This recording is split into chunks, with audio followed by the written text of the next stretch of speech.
So, what would you say is the most challenging part of what you do with voiceover work? The amount of words and content that I come across every single day. So, like, whether I'm editing a podcast or doing a video or whatever the case is, man, like, it's just like a lot of content. There's a lot of stuff out there. And so, for me, I've learned that the hardest part for me is balance, where a lot of times I've learned how to, and it's taken a long time, but I've learned how to still do great work and quality work, but just like to really almost like flip a switch so that like I'm not ingesting every single thing that I read internally, but like it's more so like the muscle and the skill of getting it done and getting the read and the copy done and getting everything done to make sure that my clients are satisfied. But we're like I'm not chasing every single rabbit that I'm hearing about through the content, and that's taking a lot of time, bro, to get used to. So I think I'll say presently, man, that's something that I'm coming out of, and that like I'm really learning how to practice that skill. But before that, I would say probably the hardest part was learning the art of delivering a message. You know, I think a lot of people are like, oh, like voiceover, like you must have to have an awesome voice. The reality is that what's really in now voiceover is the guy next door or the girl next door. Like people want like a very personable sound. And yes, we still have like the deep movie trailer voice and all that fun stuff, the radio James voice. Earl Jones. Yeah, all of that. Like that's classic. But most advertisements today, man, if you listen to them, they sound like an everyday person because people don't want to feel like they're having a hard sell, except for like actual like movie trailer or something like that. You know what I'm saying? Like where it's like, you know, but yeah, man, that's kind of like what I would say for me has been some of the most difficult things as I've learned to navigate this whole industry. Oh, that's incredible. I mean, it's a journey, right?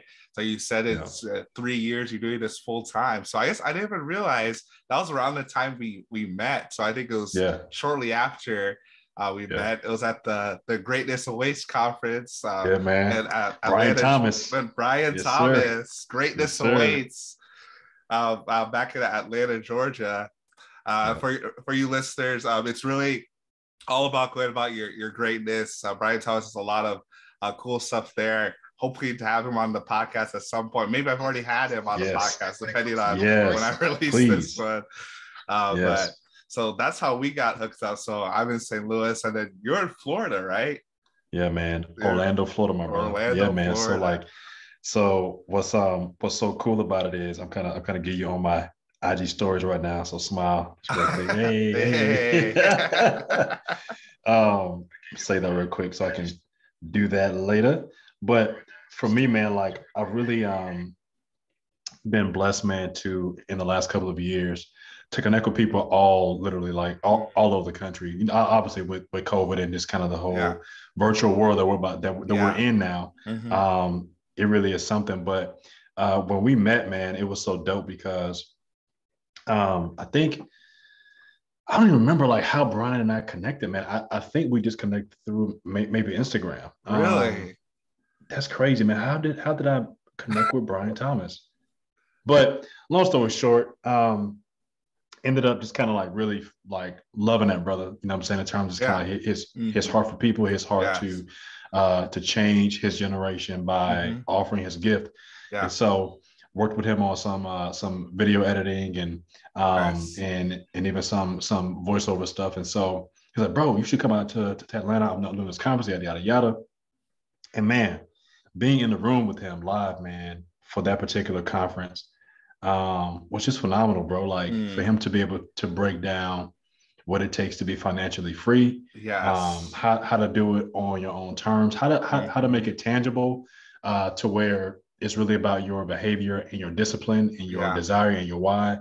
Great moments, man. So yeah, man, it was really dope, man, to connect with you. And I don't know if you remember Abdi. Abdi too. Yeah, man. Yeah. So Abdi's actually here in Orlando, but I think he's moving back to the West Coast or somewhere else. Oh, is he? Okay. Soon. Yeah, man. Yeah. Anyway, the cybersecurity stuff. Yeah, man. Yeah, man. So that's the power of the internet, my brother. You just meet people from all over the country, man. It's dope. That's phenomenal. Well, I know we talked a little bit about like what you do as far as a profession, but like what about who you are? Like you're a Yeah, family man, right? I am, man. So I always say, I'm a husband of one and a dad of one. And so my wife Abby, and then our daughter Gia's 5. Wow. And bro, like especially these last couple of years, being able to obviously like work from home before we were actually working from home Yeah, was right. super dope, and it really showed me the power of the opportunity Mm. of doing voiceover, but then also how it really is a area where our family has been able to do some voiceover work together. You know what I'm saying? So every now and then I have my wife come in and record a Nice. DJ drop or a promo or something like that with me. Nice. Our daughter has done some animation work and stuff like that. Oh And wow. she actually she just got her first audiobook offer a couple of days ago. Wow. That's Yeah, man, phenomenal. it's really She's really cool. 5. And she's 5. Yeah, Man, man. I Yeah. could So barely read when I was 5. She's doing audiobooks. yeah, man, I'm really super, super proud of her. Um, and it's really shown me the power of whenever you make a decision, how you never know like what the effects of that decision are going to be, good and bad, right? Mm. Because also whenever I first left my 9 to 5, I had racked up about $25,000 in debt. Right now, what's so crazy about our story is that my wife and I were totally debt free except for our mortgage up until this Oh, point, right? And a lot of my fear and insecurity drove me to leverage debt, thinking that like if I bought mm, the right equipment, or if I got this course, mm, or if I got that course, or if I mm, spent ads and did that, that it mm. will ultimately like help me to become a successful business guy. Right Yeah. now, during this time, like my wife, thankfully, it was never a thing where it was like I was like hiding it, like okay, I gotta like lock down all the accounts, so she didn't know. It was like a very much like, hey, like if she asked or the case is like it was very open, but Yeah. she didn't know the amount. It was like, cause Oh, I know he got credit cards, I know he yeah. got some lines of credit, Yeah. you know, and so she ends up finding out.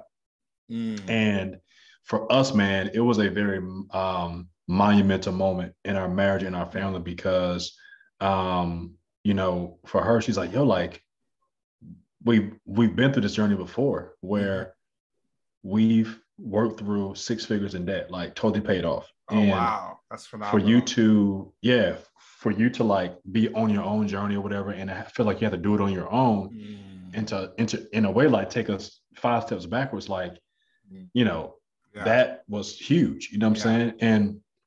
And so I look at where God has brought us today, man, in terms Mm-hmm. of like just like family and Yeah. our continued work on building synergy and communication Mm-hmm. and thinking about legacy. All those things, man, are really I have to thank myself for Mm-hmm. doing the work post that really hard time Yeah. because if I didn't do the work, I don't know if the family guy that you are exposed to would still be the Mm. reality. Mm. And so anyway, so I said that to say, man, that a dope part about entrepreneurship is that there's a lot of choices every single day that you and I have to make in terms Mm-hmm. of how we want to move and why we do what we do. And I can definitely say like for me, man, that like although I'm still in my process of figuring things out Yeah. as a solopreneur, as they say, my family and having experiences with them, man, is really a big driver.